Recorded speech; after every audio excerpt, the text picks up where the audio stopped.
بسم اللہ الرحمن الرحیم۔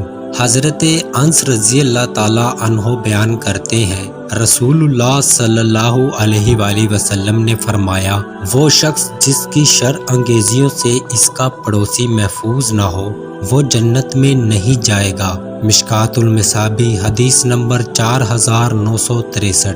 حضرت ابو ہریرہ رضی اللہ تعالیٰ عنہ سے روایت ہے کہ رسول اللہ صلی اللہ علیہ وآلہ وسلم نے فرمایا، مومن الفت کا مسکن ہے اور اس شخص میں کوئی خیر نہیں جو کسی سے الفت نہیں کرتا اور نہ اس سے کوئی الفت کرتا ہے۔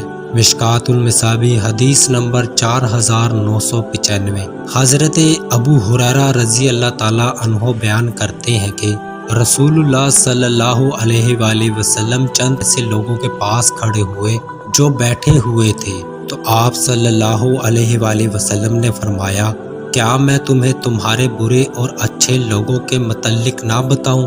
راوی بیان کرتے ہیں، وہ خاموش رہے۔ آپ صلی اللہ علیہ وآلہ وسلم نے 3 مرتبہ ایسے فرمایا تو ایک آدمی نے عرض کیا، اللہ کے رسول کیوں نہیں؟